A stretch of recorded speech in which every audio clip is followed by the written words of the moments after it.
इच्छा मृत्यु बिखरे हुए है। हालांकि यह नाम से एक गांव है, लेकिन इसका अधिकांश भाग खाली खेतों, तालाबों और बड़े पेड़ों से भरा हुआ है। गांव के बिल्कुल किनारे पर एक विशाल ताड़ का पेड़ है और उसके बगल में बाढ़ से घिरा एक छोटा सा मिट्टी का घर मनोहर चक्रवर्ती का है। लेकिन भाग्य की विडंबना से गांव की सुंदर और विविध जीवन शैली की खुशियां यहाँ नहीं मिली। पिता मनोहर चक्रवर्ती अपनी पत्नी और 2 छोटी लड़कियों को छोड़कर जहाज में काम करने गए, लेकिन फिर कभी नहीं लौटे। तब से परिवार में मातम और दहक का माहौल है। पैसों की कमी और गरीबी के कारण उन्होंने घर के बगीचे में उगाई गई सब्जियों को दैनिक बाजार में बेचने का रास्ता अपनाया। बाजार गांव से 1 मील दूर है। बेहद सुबह निकलना पड़ता था और शाम को लौटना था। कमला देवी और उनकी दोनों बेटियां रोमनाश तक, खासकर बच्चों को उस पेड़ के आसपास जाने की इजाजत नहीं थी। लोगों का मानना था कि शाम ढलते ही उस ताड़ के पेड़ से कुछ नीचे उतरता है एक पैर वाला बहुत ही भयानक भूत। गज का मौसम था, काल बैसाखी का समय। चारों ओर घने बादल छाए हुए हैं। तूफान उठ खड़ा हुआ है। हवा खिड़कियां और दरवाजे में दस्तक देने लगी। इस बीच बाजार में तूफान अभी शुरू ही हुआ है। आसपास हर कोई दुकानें समेटने में लगा हुआ। कमला भी घर लौटने की तैयारी कर रही थी कि अचानक बिशु ने आवाज दी, मुझे लगता है तूफान आएगा, थोड़ा ठहर जाओ। नहीं विशु दादा, रुकने से नहीं चल, मुझे जल्द से जल्द घर पहुंचना है। जैसे ही कमला की बात खत्म हुई, बिजली की चमक के साथ बारिश की बड़ी बड़ी बूंदें नीचे गिरने लगी। बेटी, इस तूफान में तुम पहुंच नहीं पाओगी और यह तूफान इतनी जल्दी खत्म नहीं होगा। तेज तूफान है, बात सुनो मेरा, यही रुको पर ना। तो कमला की बात खम नहीं हुई। चारों ओर काले घने बादल छा गए और कालब साखी में तेज गरज चमक के साथ बारिश होने लगी। तीव्र वेग से शुरू हुई तूफानी बारिश को 2 हताश और भयभीत आंखों से वह देखने लगी। रात का अंधेरा धीरे धीरे घना होता जा रहा है। बारिश अभी थमी नहीं है। तूफान धीमा हो गया है, लेकिन बारिश पूरे जोरों पर जारी है। घर के बाहर 2 बहनें बैठी है। रमना ने कहा, ए झूमना, रात होने वाली। हाँ रे, दीदी माँ कब आएगी? पता नहीं, शायद आज नहीं आएगी, सच बोल रही है। दीदी माँ नहीं आएगी? नहीं रे, मौसम को देख, ऐसी तूफान में माँ कैसे आएगी? मुझे बहुत डर लग रहा है। डर मत, शायद सुबह ही आ जाए। मुझे बहुत ही डर लग रहा है। डर मत, चल अंदर चलते हैं। बाहर बैठ के कोई फायदा नहीं है। दोनों बहनें अंदर चली गई और दरवाजा बंद कर दिया।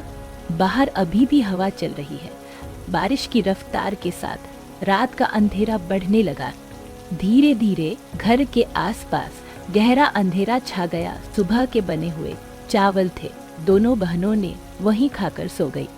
जमे हुए अंधेरे के चारों ओर प्रकाश के एकमात्र स्रोत के रूप में बस एक लालटेन जल रहा था। बंद दरवाजों और खिड़कियों की दरारों से हल्की ठंडी हवा आने लगी। 2 बहनें एक कंबल ओढ़कर सो गई। रमना, अरे ओ रमना, झूमना, तुम सब किधर गए? दरवाजा खोलो। रात का कौन सा समय होगा? करीब 2 या 2:30 बजे। चारों ओर से हवा की आवाज अब भी आ रही है। आवाज सुनकर रमना जाग गई, ऐसा लग रहा था मानो कोई उनका नाम पुकार रहा हो। मन का वहम सोचकर वह दोबारा सोने जा रही थी। तभी वह आवाज फिर से सुनाई, कहाँ चले गए तुम दोनों? दरवाजा खोल दो, मैं आ गई। बाहर बहुत तूफान है, मैं भीग गई हूँ, दरवाजा खोल दो। फिर वही आवाज रमना के कानों में आई। वह कांपते हुए उठ बैठी। कमरे में काफी अंधेरा हो गया है। लालटेन की रोशनी भी कम हो चुकी है। दरवाजे की दिशा से अभी भी धीमी आवाज आ रही और दरवाजा खटखटाने की हल्की सी आवाज आ रही थी। रमना ने फिर सुना, दरवाजा खोल दो, मैं आ गई हूँ, तुम्हारी माँ। यह तो सच में ही माँ है, मतलब माँ आ गई है। उसके चेहरे और आंखों पर अत्यंत आश्चर्य और प्रसन्नता की छाप छा गई। बहन अभी भी सो रही और इन सबसे अनजान थी। रमना बिस्तर से उतरी और धीरे धीरे दरवाजे की ओर बढ़ी और दरवाजा खोला। जब उसने दरवाजा खोला तो सामने उसकी माँ खड़ी थी। अंधेरे में पूरी बात समझ नहीं आई, लेकिन बाहर से आ रही बिजली की चमक स्पष्ट ना होते हुए वह समझ गई कि उसकी माँ उसके सामने खड़ी है। खुशी से कहा, तुम इतनी रात में? हाँ रमना, मैं ही हूँ। तुम दोनों को छोड़ के अकेले में रह सकती हो क्या? इसलिए तो दौड़ के आई तुम्हारे पास। उस तुरंत अपनी माँ को गले लगा लिया। बच्ची अपनी माँ को अपने पास देख भूल गई। कि वो भीगी हुई है। बहन देख देख, अरे अरे छोड़ छोड़, मैं तो भीग चुकी हूँ। वह अपनी बहन को यह बताने के लिए बुलाने जाती है कि उसकी माँ यहाँ है, लेकिन जैसे ही वह उसे गले लगाती, कमला तुरंत उसे दूर झटक देती है। रमना थोड़ा चौंकी, उनकी माँ की कपड़े पानी में भीग गई है। माफ कर दे ना माँ। छोड़ दे, सब समझती मैं इस बारिश में भीग जाएगी तो ठंड लग जाएगा। चल अंदर चल, जल्दी से अंदर चल। माँ की आवाज में फिर वही वात्सल्य पूर्ण ममता उभर आती है। दरअसल इतने तूफान के बाद उसे अपनी माँ बाहर खड़े नहीं रखना चाहिए था। दरवाजा बंद करके अंदर आ, बारिश भी बढ़ चुकी है। हाँ माँ चलो।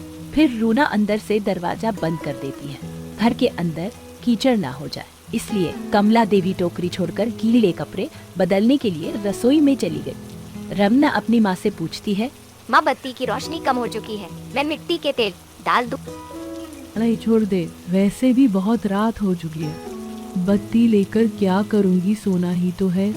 ठीक है माँ, तुम दोनों ने खाना खाया? हाँ माँ। जा जाके सो जा, मैं भी आ रही हूँ। कुछ खाने के लिए दे दूँ? माँ नहीं, उतने से नहीं होगा, तुम दोनों सो जाओ, अगर मुझे भूख लगेगी तो मैं खा लूंगी। कमला देवी ने अंदर से कपड़े बदलते हुए जवाब दिया। रमना बिना बात किए सो गई। बहन अभी भी सो रही है।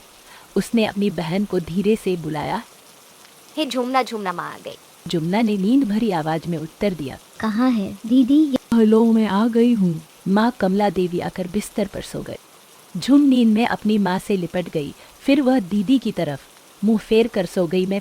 मैं पीठ सहला देती हूँ, तुम सो जाओ। बहुत समय बीत गया। बारिश रुक गई है।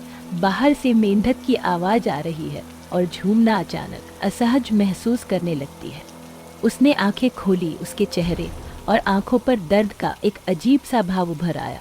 उसने धीरे से दीदी को जगाया। क्या हुआ, क्यों बुला रही है? दीदी पर बहुत दर्द हो रही है, माँ को बोलना पर सहला देने के लिए। झुना नींद में कमला देवी को बुलाने जाती है। तभी अचानक एक भयानक दृश्य देखकर वह चौंक जाती है। अपनी आंखों के सामने एक भयानक दृश्य, अजीब बदसूरत और भयानक एक प्राणी अपने लंबे तेज कांटों जैसे जीभ के साथ लगातार उसकी बहन की पीठ को चाट रहा है। उसकी जीभ से खून टपक रहा है।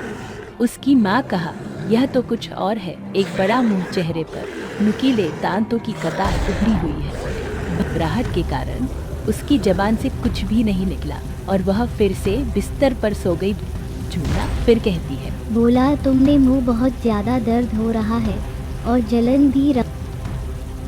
कोई जवाब नहीं दिया। उसका शरीर डर से कांप रहा था। कोई उत्तर न पाकर झुना ने अपनी माँ को पुकारा, आओ माँ, जरा थोड़ा सा सहला दीजिए।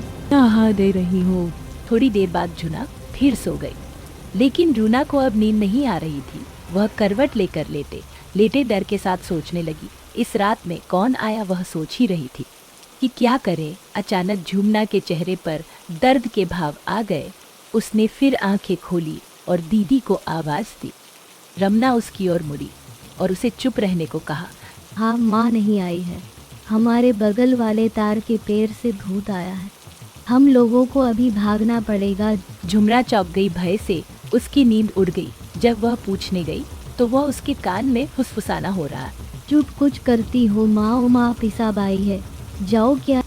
जा जल्दी आना। पर माँ, डर लग रहा है, बहन को साथ में ले जाओ। ठीक है, जा पर जल्दी आना, बाहर मौसम भी खराब है और उस तरफ का तार का पैर भी अच्छा नहीं है।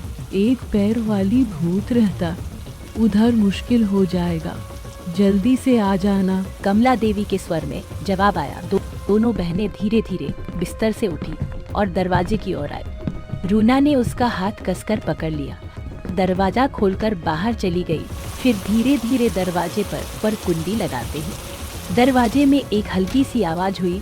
तुरंत अंदर से एक तेज खून जमा देने वाली चीख निकली है। तुमने मुझे बंद कर दिया, बदमाश बच्चे, खलखोल, जल्दी से खोल वरना तुम दोनों की दम मरोड़ दूंगी। भाग जल्दी भाग बहन, जल्दी भाग। आई, मेरा पेट बहुत दर्द आ रहा है, भाग भाग जल्दी भाग, भाग जल्दी भाग। इतना कहकर दोनों बहनें तेज गति से भागने लगी।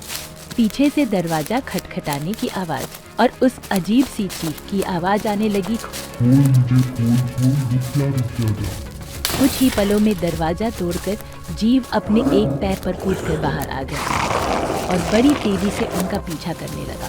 फिर आसमान टूट पड़ा और तेज आंधी के साथ बारिश होने लगी। दोनों बहनें बारिश की परवाह ना करते हुए तेजी से दौड़ने लगी। खेत मैदान बांस के जंगल को पार कर वे धीरे धीरे दूसरे मोहल्ले की ओर आ गए। अभी भी वह अजीब भूत उनका पीछा कर रहा है। उसकी भयानक हंसी की आवाज आने लगी। भूत धीरे धीरे उनकी ओर बढ़ने लगा, जितना हो सके तेजी से दौड़ते हुए। उस मोहल्ले का पहला घर अचानक सामने आ गया। खोलो खोलो खोलो दरवाजा खोलो, बचाओ, खोलो खोलो खोलो खोलो से दरवाजा बचाओ, हम लोगों को खोलो, बचाओ दरवाजा बचाओ। रमना झूमना उस घर के दरवाजे पर आई और तेजी से दरवाजा खटखटाने लगे। कुछ ही देर में घर के मालिक देवराज गोस्वामी ने दरवाजा खोला। अरे क्या हुआ है? बच्चा इतनी रात को हम वो बचा लो। ओहो, वो मार डालेगी, हम दोनों को बहुत दर्द हो रही है। तभी झूमना रमना के कंधे पर बेहोश हो गए। देवराज बाबू ने बिना देर किए जल्दी से उन दोनों को अंदर ले लिया और दरवाजा बंद कर दिया। फिर कुछ देर बाद जब वो दोनों संभल गए तो गोस्वामी जी ने रमना से सब कुछ बताने को कहा। उधर गोस्वामी जी की पत्नी झूमना को संभाल रही थी। रमना धीरे धीरे गोस्वामी जी को सब कुछ बता देती है। सब कुछ सुनने के बाद देवराज बाबू ने कहा, भगवान की अशेष कृपा है, तुम लोग बच गए। तुम्हारे घर के पास वाला पेड़ अच्छा नहीं है। गांव का एक पैर वाला भूत वहां रहता है, जिसका मुंह बहुत बड़ा है और उसके मुंह से एक बहुत लंबा जीभ बाहर लटकता रहता है और बच्चों की तरफ उसका नजर रहता है। अगर कोई अकेला मिल जाए तो उसको उठाकर लेकर चल जाता है। अभी रहने दो, वह सब बातें तुम्हारी माँ जब आएगी तब कुछ बंदोबस्त करेंगे। रात बीत रही थी। तूफान रुक जाता है। गोस्वामी जी और उनकी पत्नी दोनों को अपने पास ही सुला देते हैं। ओ गोस्वामी जी दरवाजा खोलिए, ओ गोस्वामी जी दरवाजा खोलिए ना, मैं कमला हूँ। इतनी सुबह अब कौन आया है? आती हूँ, रुको। खोला तो उनको एक औरत दिखाई दी। चेहरे पर भय के भाव, डर से चेहरा सूख गया है। गोस्वामी जी की पत्नी समझ गई और उसे अंदर बुला लिया। स्वामी जी आए। उन्होंने धीरे धीरे सारी घटना बताई। रमना झूमना सही सलामत है। यह सुनकर कमला देवी का चिंतित मन थोड़ा शांत हुआ। उसने दर्द भरी आवाज में पूछा, मेरी बच्ची किधर है? वो लोग ठीक है, सो रहे हैं, सब बंदोबस्त कर दिया है, चिंता मत करो। लेकिन गोस्वामी जी अब क्या होगा? ऐसी अवस्था में यह घर छोड़ के कहाँ जाऊंगी? सुबह घर जाकर देखी, पूरा घर टूटा हुआ है, सब बिखरे पड़े हैं। फिर जमीन में पैर की निशान देख के दौड़ के आई इधर। अच्छा ठीक है, देख रहा हूँ, बच्चे सो रहे हैं, तुम कुछ खा लो। दोपहर को मैं कुछ लोग और तांत्रिक बुला कर लाऊंगा। दोपहर में देवराज बाबू, कमला देवी और रमना झूमना उनके घर गए। लोगों की मदद से वह भूतिया पेड़ उखड़ गया और पड़ोस के गांव के एक तांत्रिक ने उस स्थान पर यज्ञ किया और कहा, इस जगह को मैंने मंत्रों से वंदन कर दिया है और चिंता की कोई कारण नहीं है। कुछ दिन बाद यहाँ अच्छे से सब्जी लगाना। इस जमीन में सब्जी उगाने से पैसों की कमी नहीं रहेगी।